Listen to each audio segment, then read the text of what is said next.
be here in the next couple months too. Right? You can tell him that on the day. Elmer!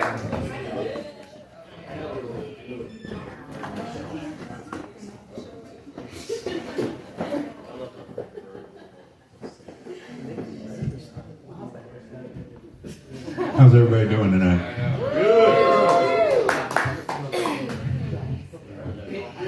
I own 6 cats, so I'm kind of the crazy cat lady of my neighborhood. When I say I own 6 cats, you really don't own cats, you're just a member of the staff. Owning cats is like babysitting drunk friends, you know. You got one of them's always hungry, one of them's always vomiting, one of them's always clinging to you. You got the one that just won't shut the fuck up. And trying to get them all to go to bed at the same time is fucking impossible. So the other day I had a pile of laundry in the hallway and was getting ready to do laundry, and I saw one of the cats sniffing my underwear, and then he went over and threw up all over the floor. Talk about a confidence booster for your day.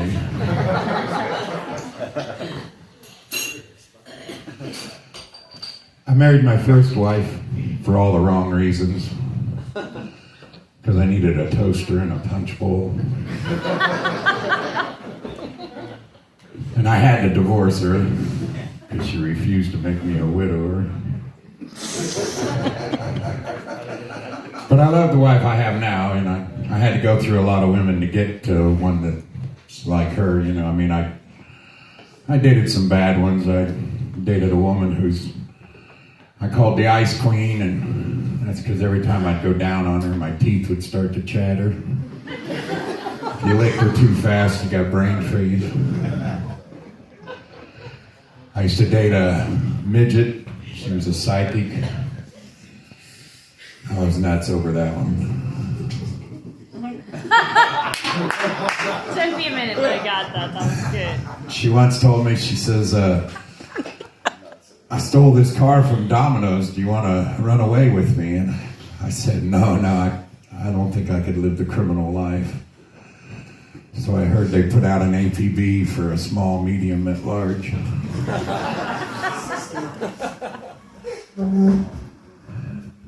But I love the wife I got now, and I give her orgasms every chance I can. I know she spits most of them out, but... No, I love oral, and I love giving it more than I do getting it. Although I do like the 15 minutes of silence, but I'm at an age now where my crotch makes pretty rank odors, you know. Obviously, could gag a cat, you know. And so she's got that 5-minute window. She can give me a blowjob after a shower, and after any later than that, you waited too long. Going down on her is never a problem, except maybe that 3rd day of eating chili because we make too much. You want to stay away from there.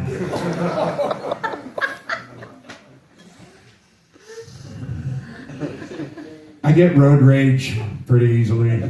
Even in the grocery store, I get road rage. One of my favorite sayings is always, you drive like old people fuck, slow and sloppy. And now that I'm old, I realized I do drive like I fuck. Quite often it looks like I don't know where I'm going. I'm too aggressive, always on her ass.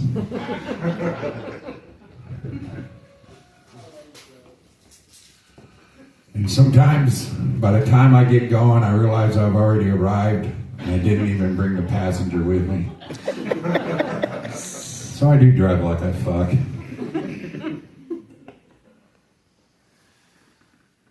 Have you ever read the instructions to a game that you played all your life and realized you've been playing it wrong all your life?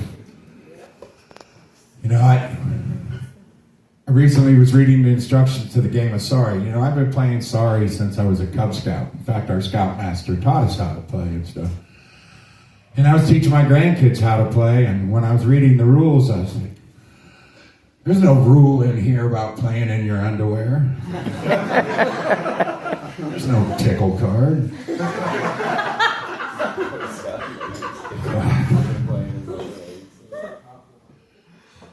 So there's an awful lot of talk about this major pedophile ring, you know, and so many people that just go along with it and that and don't really say anything about it. They know it's happening, but they just don't say anything about it. You know what they call those people, don't you? Catholics.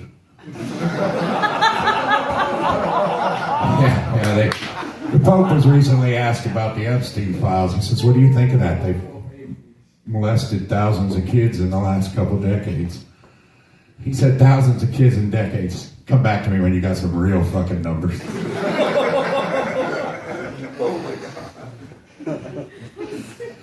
I don't really do many political jokes just because, you know, upset certain people and stuff. And we all know who they are, whether they're wearing hats or not. But here's a political joke for you.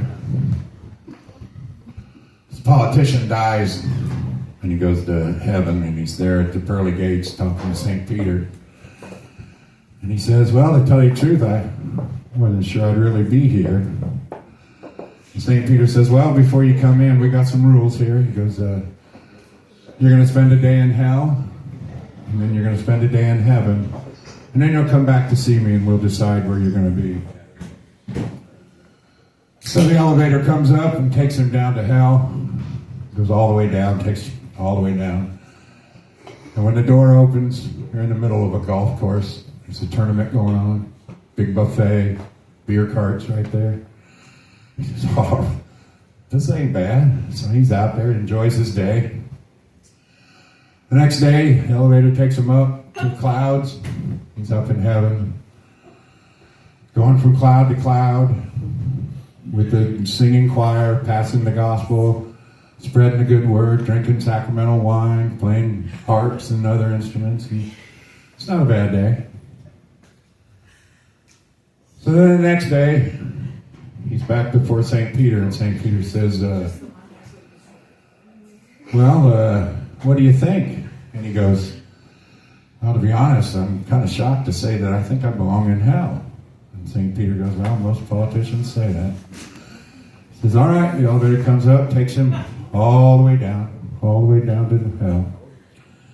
And this time when the door opens, there's nothing but burnt, scorched bodies, scorched earth everywhere, there's shit everywhere, and the devil's standing there laughing. And the politician says, what the fuck? Yesterday this was a golf course. And the devil says to him, he says, let me put this in some terms you can understand.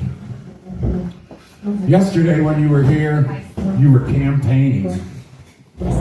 Today you voted.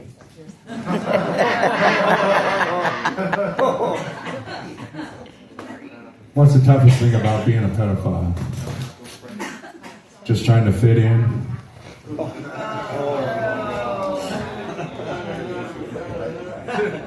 Do you know the difference between weed and pussy? If you can smell it from across the room, it's probably good weed.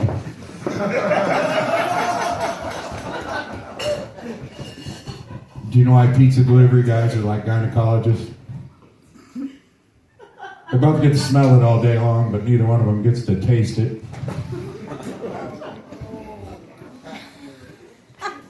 I once had this threesome lined up a long time ago, and the night came, I was going to meet with these two girls, and I went out and bought some party supplies, got some booze and some Coke, you know, the kind in baggy, not the stuff in a can. And I went to the doctor and I says, hey, I need a couple of those blue pills, you know, the ones that give you the erection all night long. He says, all right, Elmer, I'll give you a couple, but don't take them both at the same time. Fuck him, he don't know what I got planned. I took them both anyway, and man, the next day, that thing was so covered in blisters and sore, it was all fucking bloody and swollen and fucking hard for 12 hours, man. Oh, Jesus Christ. I went back to that doctor and I says, hey doc, I think I need some Bengay. And he says, oh no, Elmer, you can't put Bengay on that. That'll fucking burn me. I said, no, it's for my fucking arms. Them bitches didn't show up last night. Thanks, you guys have been great.